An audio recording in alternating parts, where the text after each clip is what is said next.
मित्रों, इस YouTube channel में आपका बहुत बहुत स्वागत है। सीटेट परीक्षा 2026 के लिए एवं यूपी टेट परीक्षा 2026 के लिए सीडीपी के ये कुछ महत्वपूर्ण प्रश्न जो कि मेरे नोट्स से हैं। रचनात्मक आकलन फॉर्मेटिव असेसमेंट का प्रयोग किया जाता है अनुदेशात्मक प्रक्रिया के दौरान केवल शिक्षकों की प्रगति जानने हेतु, अनुदेशात्मक प्रक्रिया के दौरान केवल छात्रों की प्रगति जानने हेतु, अनुदेशात्मक प्रक्रिया के दौरान छात्रों एवं शिक्षकों की प्रगति जानने हेतु, अनुदेशात्मक प्रक्रिया से पूर्व विद्यार्थियों की प्रगति जानने हेतु।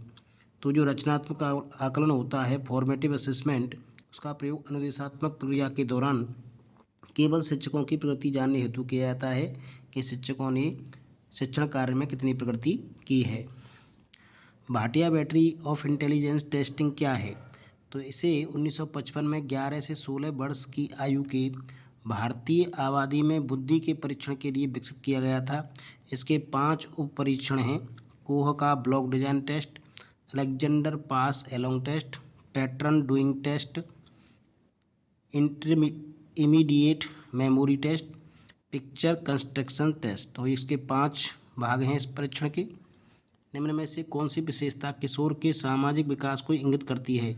किशोर धार्मिक विचारों से प्रभावित होता है, किशोर अपने साथियों के समूह से प्रभावित होता है, किशोर सही एवं गलत के विषय में सजग नहीं रहता, उपयुक्त में से कोई नहीं। तो किशोर अपने साथियों के समूह से प्रभावित होता है। Adolescent is influenced by peer groups, adolescent is influenced by peer group.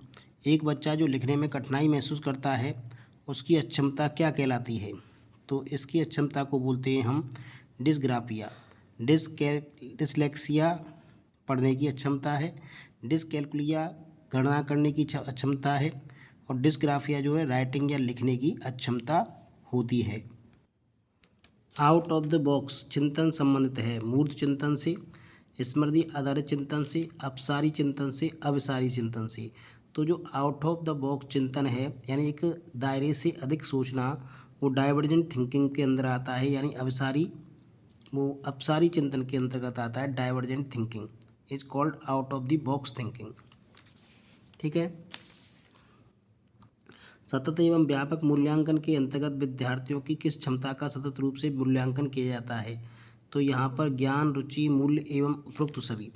तो सतत एवं व्यापक मूल्यांकन के अंतर्गत ज्ञान, रुचि एवं मूल्य का प्रयोग किया जाता है। इनका जो है आकलन किया जाता है, मूल्यांकन किया जाता है।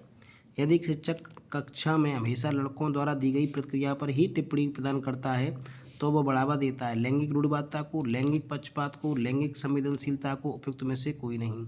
तो इसका होगा लैंगिक पक्षपात को। Since teacher is responsing only the boys not girls therefore it is called is gender wise. So इसका बी आंसर सही होगा, बी उत्तर सही होगा। कौन सा सामाजिकरण की निष्क्रिय एजेंसी है? परिवार, इको क्लब, सार्वजनिक पुस्तकालय, स्वास्थ्य क्लब।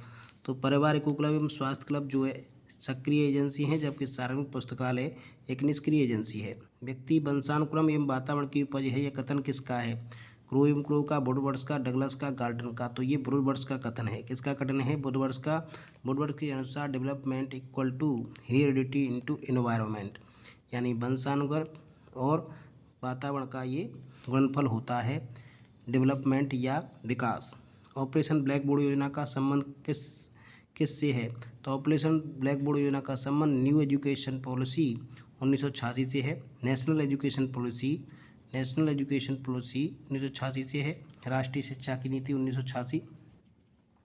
सीखने की प्रक्रिया प्रभावित होती है वंशानुगत एवं वातावरण से, केवल वंशानुगत से, केवल वातावरण से, न वंशानुगत से न वातावरण से। तो सीखने की जो प्रक्रिया है वो वंशानुगत एवं वातावरण से प्रभावित होती है। मानसिक आयु का प्रत्यय किसने दिया था?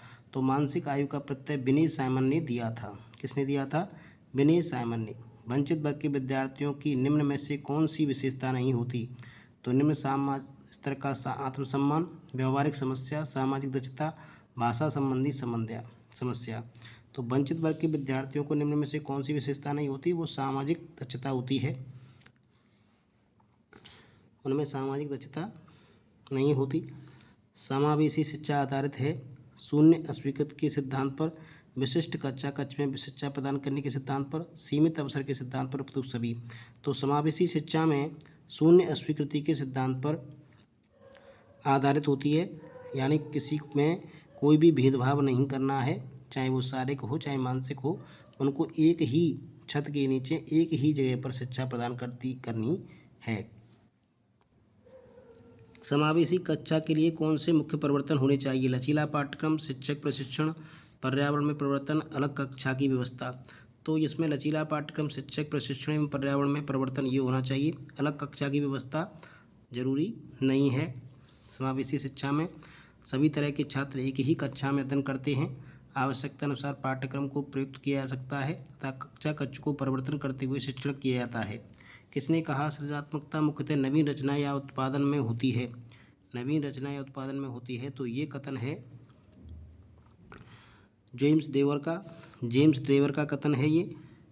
Creativity essentially found in new construction और प्रोडक्शन, जेम्स ड्रेवर। वंचित बालकों की शिक्षा व्यवस्था में कौन सा उपाय सही नहीं है? 6 से 14 वर्ष तक अनिवार्य शिक्षा, प्रेरणादायक विद्यालय की स्थापना, विद्यालय की प्रभावी वातावरण, हीन भावना की उपस्थिति, प्रेजेंस ऑफ इन्फीरियरिटी कॉम्प्लेक्स। गलत है, तो इसमें सही नहीं है। हीन भावना की उपस्थिति ये सही नहीं है। बाकी वंचित वर्ग के व्यवस्था के लिए सही है। 6 से 14 वर्ष तक की शिक्षा, प्रेरणादायक विद्यालयों की स्थापना, विद्यालय का प्रभावी वातावरण होना चाहिए। सामाजिक विकास का बेबीडोल प्रयोग किससे संबंधित है? तो सामाजिक विकास का बेबीडोल प्रयोग अल्बर्ट बांडुरा से संबंधित है। कथन प्राय लड़कियों विज्ञान में कमजोर होती हैं, यह है सत्य धारणा, लैंगिक पूर्वाग्रह पर आधारित धारणा। तो ये लैंगिक पूर्वाग्रह पर आधारित धारणा है। वस्तु स्थायित्व की संकल्पना संवेदी प्रेरक अवस्था की पहचान होती है। वाइगोत्स्की के अनुसार अधिगम एक सामाजिक गतिविधि है। मौखिक संवाद जो बच्चे अपने आप से करते हैं व्यक्तिगत वार्ता कहलाता है। वाइगोत्स्की ने विकास के प्रभावी भाषाई, सांस्कृतिक एवं सामाजिक विकास की बात कही है, जैविक विकास की नहीं। अपने आप से बातें करना अहं केंद्रित भाषा जीन पियाजे ने दिया था। निज भाषा अपनी क्रियाओं को नियमित करने के लिए लेव वाइगोत्स्की ने दिया है। जेड पीढ़ी का क्षेत्र भी लेव वाइगोत्स्की ने दिया है। महारत उन्मुखी मास्टरी ओरिएंटेड शिक्षार्थी आमतौर पर सफलता का श्रेय योग्यता और कोशिश को देते हैं और असफलता को पर्याप्त कोशिश को। समीप दूराभिमुख सिद्धांत, प्रॉक्सी मोडिस्टल। प्रॉक्सी का अर्थ होता है समीप या पास और डिस्टल का अर्थ होता है जन्म पूर्व से 5 महीने से लेकर जन्म से भ्रूण के शरीर का विकास अंदर से बाहर की ओर होने की प्रक्रिया को समीप दूराभिमुख विकास कहते हैं। इस नियम के अनुसार पहले पेट या छाती के क्षेत्र में विकास होगा और अंत में अंगुलियों में। मोतियों को धागों में पिरोने से पहले बच्चे गेंद को पकड़ने की क्षमता विकसित करते हैं। यह कथन समीप दूराभिमुख सिद्धांत को प्रभावित करता है। कोहलर यह सिद्ध करना चाहता था कि सीखना एक संज्ञानात्मक संकार्य है। प्रत्येक बच्चा संगीत नहीं सीख सकता। यह कथन किससे संबंधित है? समान प्रतिभान का सिद्धांत, विकास की भिन्नता का सिद्धांत, व्यक्तिक भिन्नता का सिद्धांत। तो ये है व्यक्तिक भिन्नता का सिद्धांत। अलग बच्चे में अलग तरह की भिन्नताएं होती हैं। फ्रॉयड 1900 में विश्लेषणात्मकवाद की स्थापना की थी। स्ट्रक्चरल थ्योरी 3 सिद्धांत हैं। स्थलाकृति आइसबर्ग थ्योरी, चेतन मन कॉन्शियस माइंड 10%, अर्धचेतन सबकॉन्शियस माइंड 90%, अचेतन अनकॉन्शियस ब्रेन। पियाजे के अनुसार अनुकरण करने की प्रवृत्ति संज्ञानात्मक विकास की किस अवस्था से संबंध है? तो यह अनुकरण करने की प्रवृत्ति संवेदी विकासीय अवस्था 0 से 2 वर्ष की होती है।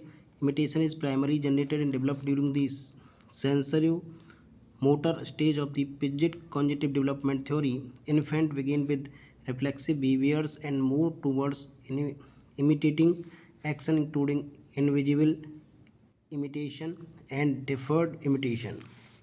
तो ये कौन सी अवस्था में होती है? ये संवेदी पेशी अवस्था में होती है। इसको संवेदी गामस अवस्था भी बोलते हैं और ये 0 से 2 वर्ष होती है। पियाजे ने विकास की 4 अवस्थाएं दी हैं। संवेदी पेशी अवस्था 0 से 2 वर्ष, पूर्व सक्रियात्मक अवस्था 2 से 7 वर्ष, ठोस या सक्रियात्मक अवस्था 7 से 11 वर्ष, औपचारिक सक्रियात्मक अवस्था 11 से 18 वर्ष। व्यवहार का निरीक्षण करके मानसिक दशा को जानना, यह कथन शिक्षा मनोविज्ञान की किस विधि से संबंधित है? तो ये है ऑब्जर्वेशनल मेथड यानी निरीक्षण मेथड विधि से है। इसका संबंध किससे है? निरीक्षण विधि से। बच्चे सक्रिय ज्ञान निर्माता तथा नन्हे वैज्ञानिक हैं जो संसार के बारे में अपने सिद्धांतों की रचना करते हैं। यह कथन किसका है? यह कथन है जीन पियाजे का। उपयुक्त कथन जीन पियाजे का है। वस्तुओं को क्रम में लगाने की क्षमता मूल सक्रियात्मक अवस्था में प्रारंभ हो जाती है। 7 से 11 वर्ष अवस्था में क्रमबद्धता का ज्ञान, घटनाओं के बारे में तार्किक रूप से सोचना। ब्लूप्रिंट निम्न में से किसका महत्वपूर्ण घटक है? तो ब्लूप्रिंट परीक्षण निर्माण का महत्वपूर्ण घटक है। विकास की पूर्व सक्रियात्मक अवस्था निम्न में से किसने दी थी? तो विकास की पूर्व सक्रियात्मक अवस्था जीन पियाजे ने दी थी। तो ये थे कुछ महत्वपूर्ण बिंदु एवं प्रश्न जो आगामी यूपी टेट परीक्षा 2026 के लिए उपयोगी हो सकते हैं। वीडियो पसंद है तो लाइक ज़रूर करें, चैनल को शेयर एवं सब्सक्राइब भी कर लें। वीडियो देखने के लिए बहुत बहुत धन्यवाद।